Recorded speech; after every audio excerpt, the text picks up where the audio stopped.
రంగరంగ పట్టణంలో కాపాడుకోవడం కోసం ప్రతి ఒక్కరిలో దేశంలోని ముందుంటామని చెప్పేసి మీ అందరికీ ఈ సందర్భంగా తెలియజేస్తా ఉన్నాను. గణేష్ నవరాత్రి సౌకర్యాన్ని కల్పించినటువంటి దేవాలయ కమిటీ వారికి మా యొక్క మండలం ఇతరులకు కూడా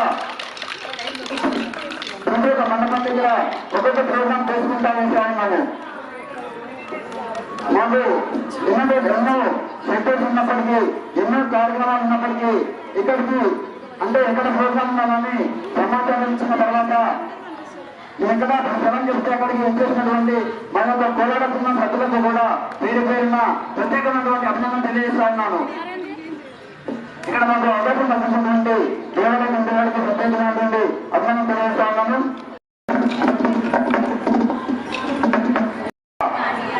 కోలాట బృందం మాస్టర్ గారు మన వచ్చిందో ఏం చెప్పారంటే, ఎవరన్నా కొత్తగా నేర్చుకోదలుచుకున్న బ్యాచ్ ఏమైనా ఉంటే మళ్ళీ మీ ఆలయంలో స్టార్ట్ చేయించండి, ఒక బ్యాచ్ చేస్తారు వాళ్ళకి చేయిస్తామని చెప్పారు. దానికి ఆర్గనైజర్లుగా రేపాల పట్న గరినే సరస్వతి గారిని వివరిస్తున్నారు. వారిద్దరిని కూడా మీకు నెంబర్ ఇస్తాను. వారు ఒక గ్రూప్ ఒక బ్యాచ్ తయారు చేయిస్తాం. మన ఆలయంలో 11 గంటల నుండి 1 వరకు పెట్టుకోవచ్చు, లేదంటనా 2:30 నుండి 4:30 వరకు చేసుకోవచ్చు. బయట మాత్రం ఎట్టి పరిస్థితులు చేయొద్దు, లోపల మాత్రమే వాళ్ళ అవకాశం. లోపలే చేయించాలి. లేడీస్ రోడ్డు చేసుకుంటే వీళ్ళు బాగుంటుంది, డిస్టర్బ్ ఉంటుంది. అయితే ఈజీగా అన్ని ఉంటుంది. అవసరం అనుకుంటే 30 దాటితే ఇంకొక బ్యాచ్ పెట్టండి, ఉదయం సాయంత్రం. ఆ విధంగా ఆలయానికి సంబంధించి అన్ని ఏర్పాట్లు కూడా ఇక్కడ ఏర్పాటు చేస్తాం. ఇవన్నీ కూడా ఇప్పుడు ప్రస్తుతం వ్యవహరిస్తున్న కన్యాగా వ్యవహరిస్తున్న రేపాల భద్రావతి రాములు గారు ఏంటంటే, మీ యొక్క మందిని చూసి మేము ముందు 20 మంది వస్తారని ఒక ఆలోచనతోటి వాళ్ళని అడిగాను కూడా. అయినా కూడా మా కన్వీనర్ గారు మరి సేటు గారు ఏంది మరి ఇట్లా 60 మంది వచ్చి ఫుడ్ తగ్గుతుండేదో కానీ మరి ఇట్లా గిఫ్ట్ మరి ఒకరికి ఇవ్వకుండా బాగుంటుంది మరి అని అంటే, దైవంతో అందరికి ఇచ్చేద్దామని చెప్పిడు. ఒక్కసారి కూడా కాకపోతే అన్ని 60 ఇచ్చిన 60 గిఫ్ట్లు కూడా ఒకటే తీరుకుంటూ 18 ఒక కొద్దిగా ఉన్నాయి, ఒక సైజు 18 ఒక సైజు, కొంతమంది కుంకుమ వరిలో ఆ లైన్లో ఏది వస్తే అది ఇచ్చేస్తాం. అందరికీ ఇక్కడికి వచ్చిన ఈ యొక్క 60 మందికి కూడా గిఫ్ట్లను ఏర్పాటు చేయించి ఎమ్మటే మాకు భద్రావతి రాములు గారు ఏమవుతుందో కట్టుకుంటూ మన అందరికి ఇవ్వాల్సిందని చెప్పారనే గిఫ్ట్లో పోయి తీసుకొని వచ్చాము, చేస్తున్నాము. మీ అందరికి కూడా ఆ అవకాశాన్ని కల్పిస్తున్నాము. మేము ఇంకా 2 పాటలు మీరు ఎన్ని ఇస్తున్నారో ఇంకా 2 పాటలు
పడితే నేను ఎట్లా వీడియో చేయని చెప్పాను, నాకు అర్థం కావట్లేదు.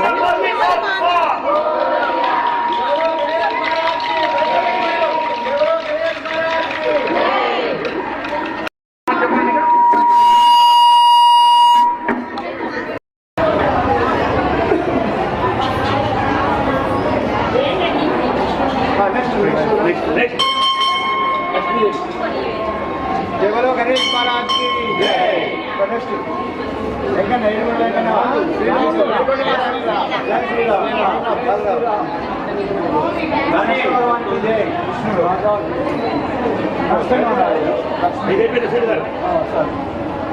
ఇంకో 5 రండి చేత నేను ఇస్తానే, కానీ 50 మంది ఉన్నాం మనం అందరూ. జయబలో గణేష్ మహారాజ్ కి, జయబలో గణేష్ మహారాజ్ కి, జయబలో గణేష్ బయటికి వెళ్ళిపోవాలి ఇక బయటికి.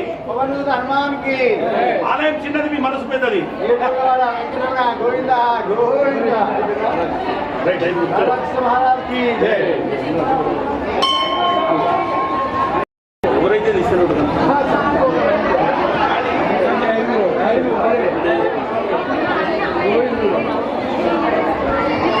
బయటికి వెళ్ళాలమ్మా, బయటికి వెళ్ళాలి మీరు.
గణేష్ నవరాత్రులు ఈరోజు గణేష్ నవరాత్రుల సందర్భంగా 8వ రోజు సందర్భంగా ఉదయము సాయంత్రము పూజలు జరిగినాయి. తదుపరి పూజలు కూడా పవిత్రంగా ప్రశాంతంగా జరిగినాయి. తదుపరి 7:30కు కోలాట బృందం, రమేష్ గారి బృందం మంచిగా వాళ్ళు కూడా చాలా చక్కగా చేసినారు. కోలాట బృందం అనేది ప్రతి ఒక్కళ్ళకు కూడా ఆహ్లాదకరంగా జరిగింది. ఎందుకంటే మహిళలలో ఎక్కువ పాల్గొనేది మహిళలే కాబట్టి కోలాట బృందం అనేకే వాళ్ళకు ప్రీతికరమైన రోజు కాబట్టి చాలా మంచిగా సంతోషంగా ప్రశాంతంగా పవిత్రంగా జరిగింది. అందరికీ కూడా ధన్యవాదాలు తెలియజేస్తున్నాము. ఈ కార్యక్రమంలో పాల్గొన్నవారు బండారు వెంకన్న గారు, అరుణ్ సత్యనారాయణ గారు, బండారు హరి, గోళ్ళ లక్ష్మయ్య, రేపాల రామ్మూర్తి గారు, మరియు వాస్తవ్ మనోహర్ గారు, వర్మ నరసింహ గారు, శివకోటి నెహ్రూ గారు చాలా అందరు కూడా చక్కగా పాల్గొని అందరి సహకారంతో దీన్ని దిగ్విజయం చేస్తున్నాం. అందరికీ స్థానిక బీట్ మార్కెట్లో వేయించేసి ఉన్న శ్రీ వాసవి మాత ఉమామహేశ్వర స్వామి సహిత శ్రీ రామకోటి స్తూప దేవాలయ ఆవరణలో గత 40 నుండి 45 సంవత్సరాల నుండి ఈ యొక్క గణపతి నవరాత్రోత్సవాలని అత్యంత వైభవంగా నిర్వహణ చేస్తున్నాము. దాంట్లో భాగంగా ఈ యొక్క సంవత్సరం ప్రత్యేకంగా అన్ని ప్రోగ్రామ్స్ని కూడా ప్రత్యేక శ్రద్ధతో ప్రత్యేక ప్రోగ్రాంలను ఏర్పాటు చేయాలనే దృఢ సంకల్పంతో నల్లగొండ పట్టణంలో 800 గణపతులు దాదాపుగా ఉన్నా కూడా ఏ యొక్క మంటపం వద్ద జరగని పసుపు గణపతులని ఈ యొక్క బీట్ మార్కెట్లో వేయించేసి ఉన్న ఈ గణపతి వద్ద 106 మహిళలచే పసుపు గణపతులని తయారు చేయించి వాటిని ధర్మపురి పుణ్యక్షేత్రంలోని గోదావరి నదిలో నిమజ్జనం చేయడానికి సన్నాహాలు ఏర్పాటు చేశాము. దాంతోపాటుగా కొబ్బరి చిప్పలలో గణపతికి మహామంగళహారతిని కూడా ఏర్పాటు చేశాము ఒకరోజు. ఈరోజు కోలాట మాస్టర్ అయినటువంటి తోగటి రమేష్ గారి శిష్య బృందం 60 మందిచే కోలాట బృందం వారిక్కడికి ఉత్సాహంతో వచ్చి కోలాటాన్ని ఏర్పాటు చేసి వాళ్ళందరూ కూడా కోలాటంలో పాల్గొన్నారు. ఆ కోలాట బృందంతో పాటుగా రేపు సాయంత్రం మన ఆలయమునందు 8 గంటలకు స్వామివారికి అలంకరింపబడి పూజింపబడ్డ 9 రోజుల నుండి నవరాత్రోత్సవాలను జరుపుకున్న మహాలడ్డు ప్రసాద వేలము మరియు వస్త్రాల వేలము మరియు కనకమాల వేలము ఈ 3 కార్యక్రమాలు ఉంటాయి రేపు.